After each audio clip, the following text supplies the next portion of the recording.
Pierre Doumbia, un homme noir de 50 ans, vivait à Lille, dans le nord de la France. Ouvrier du bâtiment, il mène une vie simple, mais marquée par des difficultés.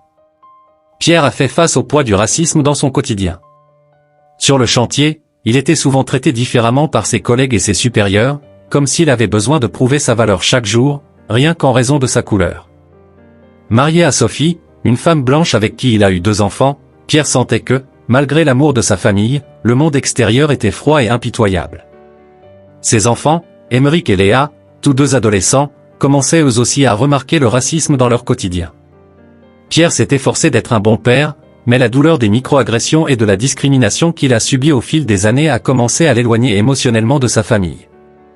Ayant grandi en tant que fils d'immigrés sénégalais, Pierre savait ce que c'était que d'être traité comme un « autre » dans son propre pays. Son père, Mustapha, était un homme strict et réservé qui pensait que la meilleure façon de survivre en France était de travailler dur et de ne pas se plaindre. Pierre a hérité de cette même ténacité. Même s'il était physiquement présent pour sa famille, émotionnellement, il se sentait distant. Il gardait tout pour lui, comme si c'était une armure qui le protégeait du monde. Sophie, sa femme, a remarqué cette distance. « Pierre, tu as besoin de me parler, tu es toujours aussi silencieux », dit-elle en essayant de le ramener dans l'intimité familiale. Mais il évitait toujours de parler de ce qu'il ressentait réellement. « C'est bon, Sophie. »« Juste fatigué », répondit-il, s'enfermant encore plus dans son propre monde. Il ne voulait pas que sa famille voie le poids qu'il portait. Les frustrations de Pierre au travail étaient également constantes. Il était l'un des rares travailleurs noirs de l'équipe et, malgré tous ses efforts, il était rarement promu. Lorsqu'il se trompait, les regards de ses collègues étaient désapprobateurs, comme si sa présence sur place était en soi une erreur. Un jour, après avoir été critiqué par un superviseur pour une erreur mineure, Pierre s'est fait dire par un collègue « Ce n'est peut-être pas le bon travail pour toi ». Ces mots résonnèrent en lui pendant des jours. Bien qu'il soit un homme fort, tant physiquement qu'émotionnellement, Pierre sentait chaque jour le poids de sa vie grandir. Les luttes quotidiennes, le racisme voilé, les plaisanteries déguisées et les préjugés constants l'ont amené à s'interroger sur sa place dans le monde. Il aimait sa famille, mais il y avait un trou grandissant dans son cœur. Il se demandait s'il connaîtrait un jour la paix ou s'il continuerait à se battre jusqu'au bout. Ses enfants commençaient à remarquer la différence dans son comportement. Émeric, aujourd'hui âgé de 16 ans, a remarqué l'air fatigué de son père, mais n'a jamais su comment aborder le sujet. « Papa, ça va ?» a-t-il demandé une fois, mais Pierre, dans son silence habituel, s'est contenté de sourire avec force et a changé de sujet. Il ne savait pas comment exprimer sa douleur sans paraître faible, ce que son propre père lui a appris très tôt. Chaque jour, Pierre a été confronté au racisme structurel dans sa vie professionnelle et personnelle. Au travail, il se sentait invisible, sauf lorsqu'il commettait une petite erreur. Dans la rue, les regards suspicieux et les interactions tendues étaient constants. Dans les supermarchés, les agents de sécurité semblaient toujours le suivre des yeux, comme s'il constituait une menace. Dans les magasins de vêtements, les vendeuses étaient toujours plus attentives à Sophie qu'à lui. Pierre ne savait pas vraiment à quel moment le poids devenait insupportable. C'est peut-être l'accumulation de petits épisodes qui, au fil des années, se sont transformés en une montagne de douleur et de frustration. « Tu es si silencieux, Pierre », répétait souvent Sophie. Elle ne comprenait pas pourquoi il ne partageait pas davantage ses sentiments. Mais Pierre sentait que s'il parlait, tout s'écroulerait. Il ne voulait pas imposer à sa famille ce qu'il considérait comme ses problèmes. En lui-même, Pierre luttait contre l'image de Mustapha, son père, toujours dur avec lui. Mustapha n'a jamais montré d'affection, estimant que la seule façon de survivre au racisme était d'être fort et silencieux. Quand Pierre était petit et se plaignait des insultes à l'école, son père se contentait de secouer la tête. « Ne te plains pas, mon fils. Soyez fort. C'est comme ça qu'on gagne », a déclaré Mustapha avec insistance. Pierre avait intériorisé cela. Il a toujours cru que pour être un homme bon, il devait porter le poids du monde sans se plaindre. Cependant, au fil des années, cette résistance émotionnelle a commencé à éroder sa relation avec Sophie et ses enfants. Il savait qu'il était là physiquement, mais émotionnellement, il était loin. Il y avait une barrière invisible qu'il ne savait jamais briser. Au travail, il était devenu presque invisible. Ses collègues lui parlaient rarement au-delà du strict nécessaire et Pierre avait le sentiment qu'il n'était pour eux qu'un ouvrier parmi d'autres, jetable et facilement remplaçable. Bien qu'il soit un excellent professionnel, il est rarement reconnu. Tu es fort, Pierre. Mais peut-être devriez-vous penser à un autre type de travail, a suggéré un jour un collègue. Il sourit amèrement, mais les mots le frappèrent comme un coup de poing. En dehors du travail, le racisme persiste. Il se souvient qu'une fois, alors qu'il marchait avec ses enfants dans un parc, un homme s'était arrêté et l'avait regardé fixement. Pierre, tenant la main de Léa, entendit le commentaire murmuré, « Ce sont vraiment les siens ». Ces paroles le blessèrent profondément. Même dans la rue, il ressentait un racisme implicite, comme si son existence même était remise en question. Fatigué et épuisé émotionnellement, Pierre essayait de trouver un peu de soulagement dans la solitude de ses pensées. Il aimait Sophie et ses enfants, mais il ne savait pas comment gérer la pression d'être un modèle pour eux, d'être le « père fort » que son propre père avait été, mais sans le détachement émotionnel dont il avait hérité. Il était tiraillé entre le besoin d'être un père affectueux et le besoin d'être dur face aux adversités auxquelles il était confronté en tant qu'homme noir. Lors d'une journée de travail ordinaire, quelque chose de terrible s'est produit. Pierre était au sommet d'un échafaudage, en train de rénover un bâtiment, lorsqu'une erreur de fixation d'un des câbles lui a fait perdre l'équilibre. Il sentit le sol disparaître sous ses pieds et, en quelques secondes, il tomba d'une hauteur de 3 étages. L'impact a été brutal. Le monde autour de lui s'assombrit et avant qu'il puisse comprendre ce qui se passait, tout devint silencieux. L'accident était grave. Ses collègues ont couru à sa rencontre, mais Pierre était déjà inconscient, à terre. Le bruit des sirènes des ambulances semblait lointain alors que son corps était rapidement transporté à l'hôpital. Les ambulanciers ont parlé de ses faibles chances de survie et de son rythme cardiaque faible. Pierre était dans le coma. Sophie a été appelée immédiatement, ainsi que ses enfants. À l'hôpital, elle avait du mal à croire ce qui s'était passé. Pierre, l'homme fort et silencieux qui avait toujours été à ses côtés, était désormais allongé sur un lit d'hôpital, entre la vie et la mort. Sophie lui tenait la main, les larmes coulant sur son visage, tandis que les enfants regardaient leur père avec la peur inscrite sur leur visage. Le corps de Pierre était fragile, mais dans son esprit, il se passait quelque chose de complètement différent. Il n'était plus dans cet hôpital. L'obscurité qui l'avait enveloppé après la chute commençait maintenant à se dissiper, laissant place à une lumière douce, presque dorée. Il sentit son corps léger, comme s'il flottait. Dérouté, Pierre regarda autour de lui, essayant de comprendre où il se trouvait. Soudain, il réalisa qu'il n'était pas seul. Une silhouette familière approchait lentement. C'était son père, Mustapha, avec qui Pierre avait toujours eu une relation difficile. Mais il y avait quelque chose de différent chez lui maintenant. Le visage sévère que Pierre avait toujours connu avait disparu. Mustapha souriait toujours aussi doucement avait fait dans la vie. Pierre ressentit un mélange de soulagement et de peur. « Père » demanda-t-il avec hésitation. Mustapha hocha la tête, et pour la première fois, Pierre vit de la tendresse dans les yeux de son père. « Oui, Pierre. »« C'est moi, » dit Mustapha, la voix pleine de tranquillité.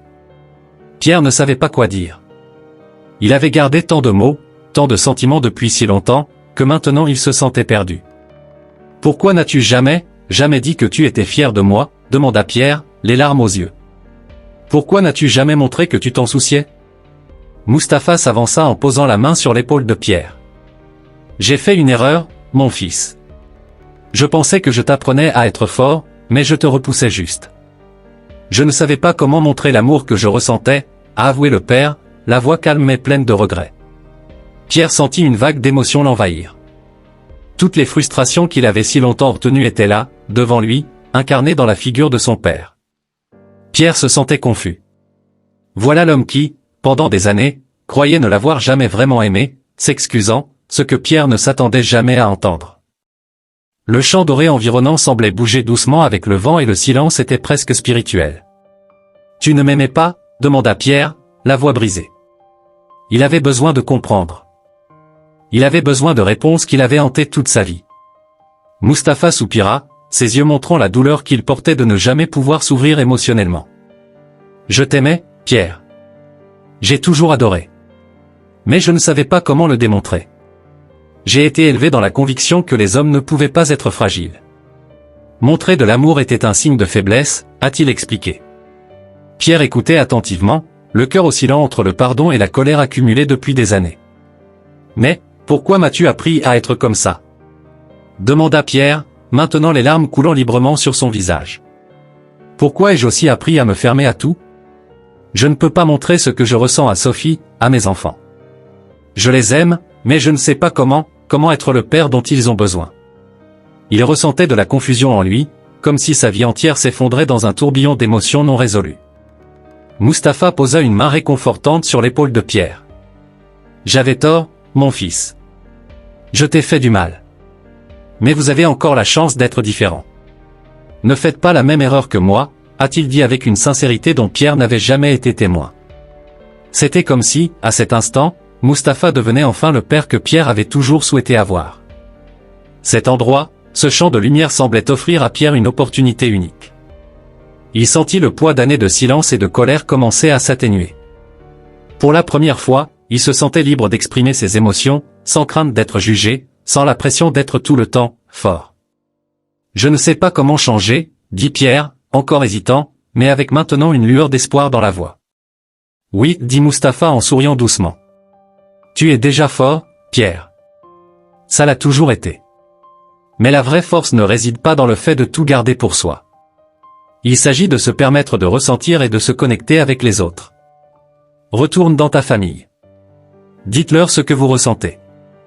Dites-leur que vous les aimez. Ne faites pas les mêmes erreurs que moi. Les paroles de Mustapha ont résonné dans le cœur de Pierre et il a senti quelque chose en lui se briser, une barrière qu'il entretenait depuis des décennies. Pierre, maintenant en larmes, serra son père dans ses bras. C'était la première fois que je faisais ça et la sensation était indescriptible. L'étreinte était chaleureuse, réconfortante, comme s'il refermait une blessure qui avait été ouverte toute sa vie. Merci, marmonna-t-il alors que la campagne environnante commençait à disparaître lentement. Il savait que son séjour dans cet endroit était compté, mais il avait l'impression d'avoir trouvé la paix qu'il recherchait depuis si longtemps. Lorsque Pierre rouvrit les yeux, il était à l'hôpital. L'odeur du désinfectant et le bruit des moniteurs autour de lui le ramenèrent à la réalité. Il sentait son corps lourd, mais son cœur, pour la première fois depuis de nombreuses années, était léger. À côté de lui, Sophie lui tenait fermement la main, les yeux rouges d'avoir pleuré. « Pierre, tu es de retour » murmura-t-elle, la voix brisée par l'émotion. Pierre essaya de parler, mais sa gorge était sèche. Il serra la main de Sophie, essayant de transmettre d'un simple geste tout ce qu'il ne pouvait pas dire avec des mots à ce moment-là. Émeric et Léa étaient également là, debout à côté du lit, les yeux pleins d'inquiétude. Pierre les regarda et sentit pour la première fois une vague d'amour inconditionnel envahir son être. « Papa, ça va ?» demanda Léa d'une voix douce, presque un murmure. Pierre, encore faible, réussit à sourire. « Je vais, meilleur que jamais, répondit-il, sa voix faible mais remplie d'une certitude renouvelée. Il savait que sa vie ne serait plus la même après ce qu'il avait vécu. Il était de retour, mais avec une nouvelle compréhension de lui-même et de ce qui comptait vraiment. Les jours qui ont suivi ont été de récupération physique, mais aussi de réflexion. Pierre pensait constamment à la rencontre avec son père, aux paroles qui avaient été prononcées et à l'opportunité qu'il avait désormais de faire les choses différemment. Il savait que sa vie avant l'accident était pleine de silence et de douleur, mais il avait désormais la possibilité de changer, d'être l'homme et le père qu'il avait toujours voulu être. Sophie était toujours à ses côtés et petit à petit, Pierre commença à s'ouvrir à elle. « Je sais que je suis séparé depuis longtemps », a-t-il avoué un soir alors qu'ils étaient tous les deux à l'hôpital. « Mais je veux changer, Sophie. Je veux être le mari et le père que vous méritez. » Sophie, les larmes aux yeux, hocha la tête. « J'ai toujours su que tu étais capable, Pierre. Je suis là pour tout ce dont tu as besoin. » Pierre a également commencé à se rapprocher de ses enfants comme il ne l'avait jamais fait auparavant. Un après-midi, alors qu'Émeric était à l'hôpital avec lui, Pierre regarda son fils et lui dit « Je t'aime, mon fils. » Émeric, surpris, regardait son père avec de grands yeux. « Je t'aime aussi, papa, » répondit le garçon, et à ce moment-là, Pierre savait qu'il commençait à briser les chaînes émotionnelles qu'il avait emprisonnées depuis si longtemps. L'accident a été un tournant. Pierre savait désormais que malgré les difficultés auxquelles il serait confronté tout au long de sa vie, il avait la force et le courage de s'ouvrir et d'être vulnérable. Il n'avait plus à supporter seul le poids du monde. Et surtout, il avait appris que la vraie force réside dans le fait d'aimer et d'être aimé, sans craindre de le montrer. Au fil des semaines, Pierre commençait à se rétablir lentement. Il ressentait toujours la douleur de l'accident, mais le plus grand changement qu'il avait remarqué n'était pas physique, mais émotionnel. Il avait l'impression d'avoir rené d'une manière ou d'une autre, que l'accident lui avait donné une seconde chance de faire la paix avec lui-même et avec le monde qui l'entourait. Sophie était à ses côtés au quotidien et, petit à petit, Pierre s'ouvrait davantage à elle. Un soir, alors qu'ils étaient ensemble à la maison, il a dit « Tu sais, Sophie, je n'ai jamais su comment exprimer ce que je ressentais. J'ai toujours pensé que je devais être fort, que je ne pouvais pas montrer de faiblesse. Mais j'avais tort. » Sophie le regardait tendrement. « Il n'est pas nécessaire d'être fort tout le temps, Pierre. Je suis là pour toi. » Ce changement dans la relation entre Pierre et Sophie a été transformateur. Pierre a commencé à partager davantage sur ce qu'il ressentait, la douleur qu'il portait depuis si longtemps et les peurs auxquelles il avait toujours évité d'affronter. Sophie, à son tour, l'a soutenu sans réserve, démontrant que la force d'une relation résidait dans l'ouverture et la confiance mutuelle. Avec ses enfants, Pierre commence également à créer des liens plus profonds. Il a commencé à consacrer plus de temps à Émeric et Léa, leur montrant combien il les aimait. Il voulait être un exemple, non seulement de force, mais aussi de sensibilité et d'attention.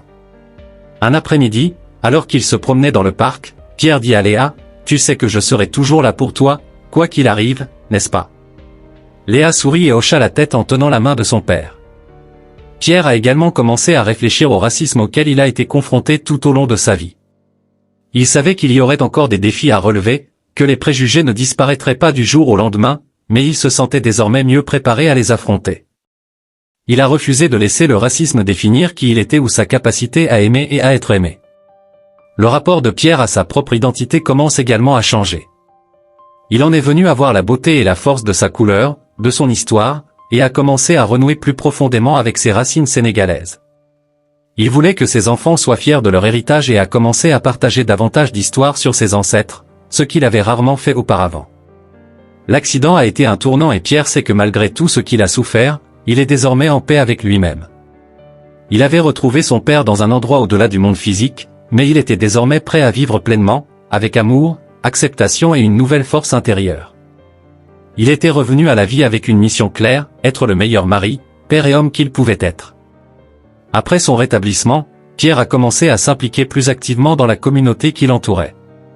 Il s'est rendu compte que son histoire de dépassement et la nouvelle perspective qu'il avait acquise après l'accident pouvaient aider d'autres personnes qui, comme lui, étaient quotidiennement confrontées à des préjugés et à des difficultés. Il a commencé à participer à des groupes communautaires qui luttaient pour l'égalité raciale et l'inclusion sociale. Sur le chantier, des collègues ont remarqué que Pierre avait l'air différent. Il n'était plus l'homme qui gardait tout pour lui. Il a commencé à prendre davantage position, à s'exprimer lorsqu'il était témoin d'injustice et à partager ses expériences de vie avec des jeunes. Vous n'êtes pas obligé de tout accepter en silence. Parlez quand quelque chose ne va pas, a-t-il déclaré à un nouvel employé noir qui venait de commencer dans l'entreprise. À la maison, Pierre est également devenu plus présent. Il met désormais un point d'honneur à s'impliquer davantage dans la vie scolaire de ses enfants, en aidant Sophie dans les tâches ménagères et en passant plus de temps avec sa famille. Les silences qui marquaient auparavant leur nuit étaient désormais remplacés par des conversations sincères et des moments d'affection.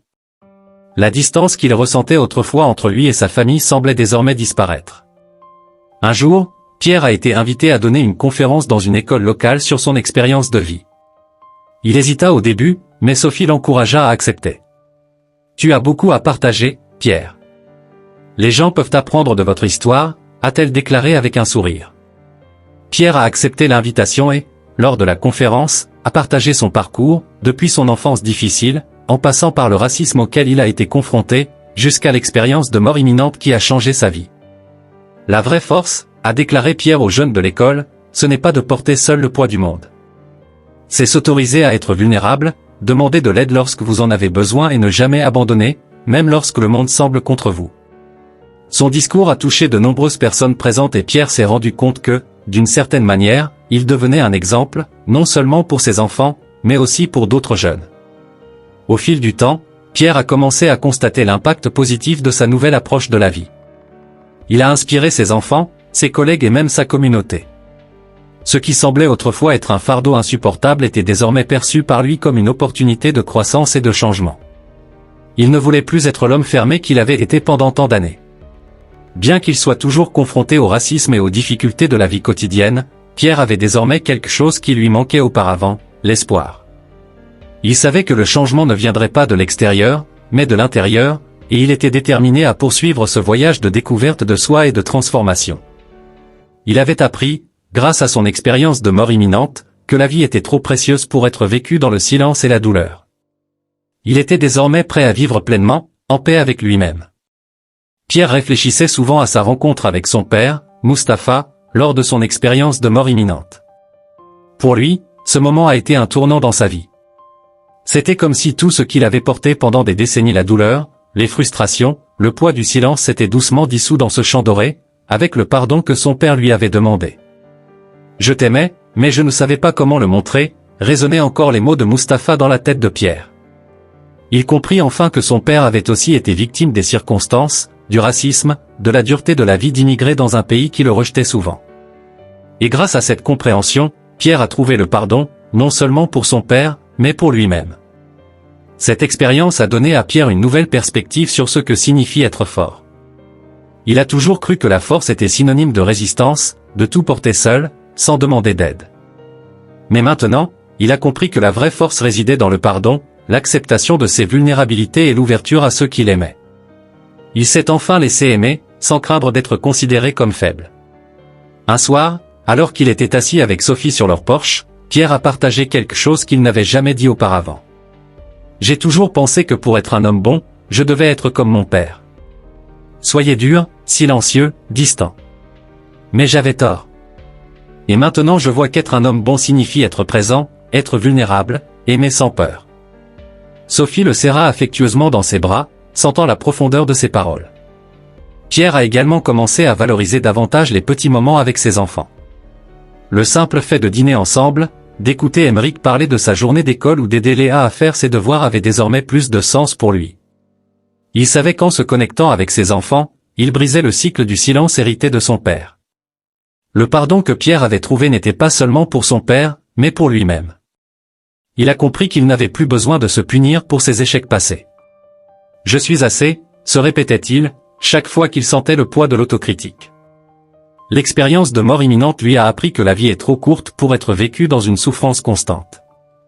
Il avait choisi la paix, et ce choix l'avait libéré. En regardant vers l'avenir, Pierre se sentait prêt à relever les défis qui l'attendaient encore. Il savait que la vie ne serait pas facile, mais il disposait désormais des outils émotionnels nécessaires pour affronter n'importe quelle adversité. Le voyage qui a commencé par un accident presque mortel le mène désormais à une vie plus remplie et plus significative. Il savait qu'il avait avant tout trouvé ce qu'il recherchait le plus, la paix intérieure et l'acceptation. Au fil du temps, Pierre a commencé à se rendre compte que ces changements affectaient non seulement sa propre vie, mais aussi celle de ses enfants. Aymeric et Léa voyaient leur père comme un exemple de résilience et de force, mais d'une force qui allait au-delà de la résistance physique. Ils voyaient désormais dans leur père quelqu'un qui s'ouvrait émotionnellement, qui faisait preuve d'amour et de vulnérabilité, ce qu'il avait refusé de faire pendant de nombreuses années. Aymeric, qui entre désormais à l'université, parle souvent à son père des défis auxquels il est confronté en tant que jeune homme noir dans la société. « Je vois comment tu as géré le racisme, papa. Et je sais que je peux faire la même chose, mais d'une manière différente », a déclaré Aymeric. Pierre se sentait fier. Il savait que son fils suivait ses traces, mais avec une vision nouvelle, plus ouverte et consciente. Léa, quant à elle, était plus sensible et attentionnée, et Pierre faisait l'effort d'être présent dans sa vie comme son propre père ne l'avait jamais été. « Papa, tu es mon héros », dit-elle un jour alors qu'il se promenait dans le parc. Pierre sourit, sentant une vague d'émotion l'envahir. Il savait que malgré ses erreurs passées, il faisait une différence dans la vie de ses enfants. La relation de Pierre avec Sophie s'est également épanouie. Désormais, ils étaient plus partenaires que jamais, partageant leurs douleurs et leurs joies et affrontant ensemble les défis de la vie. Sophie l'a soutenue dans chacune de ses décisions et Pierre a fait de même pour elle. La force de leur relation résidait dans la nouvelle ouverture émotionnelle qu'ils avaient tous deux cultivée au cours des dernières années. Pierre a également commencé à s'impliquer davantage dans la communauté environnante. Il est devenu un défenseur des droits des travailleurs, en particulier de ceux qui, comme lui, étaient confrontés à la discrimination raciale sur le lieu de travail. Il savait que sa voix pouvait faire la différence et il a utilisé son expérience personnelle pour inspirer les autres à lutter pour leurs droits. Lors d'une réunion communautaire, Pierre a été invité à parler de son parcours. « J'ai passé de nombreuses années en silence, pensant qu'être fort signifiait tout porter seul. Mais maintenant je sais que la vraie force réside dans la connexion avec les autres, dans le partage de nos souffrances et de nos victoires. Nous ne sommes pas seuls et ensemble, nous pouvons changer le monde. Ces paroles ont profondément touché toutes les personnes présentes. L'héritage de Pierre ne sera pas seulement celui d'un ouvrier du bâtiment ou d'un homme ayant affronté le racisme avec résilience. Son héritage serait celui de quelqu'un qui a choisi le pardon, l'amour et la vulnérabilité comme ses plus grandes forces. Et surtout, il savait que ce qu'il léguerait à ses enfants serait bien plus que des biens matériels, il laisserait la sagesse selon laquelle la vie vaut la peine d'être vécue avec un cœur ouvert. À 55 ans, Pierre Doumbia sent avoir trouvé une paix qu'il n'aurait jamais cru possible. La vie avait encore ses défis, mais il savait que maintenant il était plus préparé que jamais à les affronter. Il envisageait l'avenir avec optimisme, sachant que même si le monde n'était pas toujours juste, il avait en lui la force d'aller de l'avant. Sophie était toujours à ses côtés, étant sa partenaire à tous points de vue. Leur relation s'était renforcée au fil des années et ils savaient tous les deux qu'ensemble, ils pouvaient tout affronter. Nous avons vécu tellement de choses, Pierre. Mais je suis tellement heureuse que nous soyons arrivés jusqu'ici, a déclaré Sophie un soir. Pierre la regarda dans les yeux et sourit. Moi aussi, Sophie. Et il nous reste encore beaucoup à faire. Émeric, aujourd'hui jeune adulte, a suivi les traces de son père, mais avec sa propre vision du monde. Il voulait devenir avocat et lutter pour la justice sociale, inspiré par l'exemple de résilience et de courage qu'il a vu chez Pierre. Je veux faire une différence, papa. Je veux que les gens comme nous aient une voix, a déclaré un jour Émeric. Pierre était profondément fier du fils qu'il avait élevé. Léa, quant à elle, était sur le point de terminer ses études secondaires et songeait déjà à poursuivre une carrière dans les arts. Elle a toujours eu un côté créatif, ce que Pierre a encouragé. Tu peux être ce que tu veux, Léa. Et je serai toujours là pour vous soutenir, a-t-il déclaré. Léa le serra dans ses bras, sachant que son père était son plus grand soutien. Pierre savait qu'en soutenant ses rêves d'enfant, il brisait le cycle du silence et de la distance qui marquait sa propre relation avec son père. En réfléchissant à l'expérience de mort imminente qui a transformé sa vie, Pierre a ressenti une profonde gratitude. Il savait que cette rencontre avec Mustapha avait été plus qu'un simple rêve ou une hallucination. Cela avait été l'occasion de se réconcilier avec le passé, de pardonner et d'être pardonné. Et surtout, c'était une seconde chance de vivre pleinement sa vie. Pierre a également commencé à planifier l'avenir. Il souhaitait poursuivre son travail communautaire, en inspirant les autres à lutter contre le racisme et à s'ouvrir émotionnellement. Il savait que son rôle dans la vie ne se limitait pas à soutenir sa famille, il avait pour mission d'aider les autres à trouver leur propre force, tout comme il avait trouvé la sienne. Alors que Pierre regardait l'horizon, il ressentit un profond sentiment de paix et de détermination. Il avait trouvé sa vraie force, non pas dans le silence ou la résistance solitaire, mais dans l'amour, la vulnérabilité et le pardon. Maintenant, il savait qu'il était exactement là où il était censé être et que l'avenir, quels que soient les défis, serait vécu avec un cœur ouvert et une âme paisible. 7 ans se sont écoulés depuis l'accident qui a changé la vie de Pierre Doumbia. Aujourd'hui, à 62 ans, il savait que son séjour sur Terre touchait à sa fin. Diagnostiqué avec une maladie grave qui évoluait rapidement, il sentait son corps s'affaiblir de jour en jour. Pourtant, contrairement au Pierre d'autrefois, il n'avait plus peur. Il avait fait la paix avec sa vie, avec ses erreurs et ses réussites. Je savais que je laisserais un héritage d'amour et de résilience. À son chevet, Sophie était toujours présente. Ses enfants, désormais adultes, lui rendaient également visite quotidiennement. Émeric, avocat défenseur des droits de l'homme, le regardait toujours avec admiration. « Tu étais mon inspiration, papa », dit-il un soir en tenant la main de Pierre. Léa, qui poursuit désormais une carrière artistique prometteuse, est également toujours présente, partageant ses nouvelles créations avec son père. « Je voulais que tu vois à quel point tes paroles m'ont rendu fort », dit-elle, les yeux larmoyants. Pierre ressentait une paix profonde. Même si son corps était défaillant, son âme était sereine. Il savait qu'il avait vécu sa vie du mieux qu'il pouvait, transformant ses luttes en leçons et ses souffrances en amour. Il n'y avait plus de regrets, juste de la gratitude pour avoir eu l'opportunité de vivre pleinement et d'être l'homme qu'il pensait depuis si longtemps ne pas pouvoir être. Une nuit, alors que la respiration de Pierre commençait à s'affaiblir, quelque chose changea dans la pièce. Il sentit une légèreté envahir son corps, comme s'il flottait. La douleur disparut et une douce lumière commença à éclairer la pièce autour de lui. Pierre savait ce qui se passait.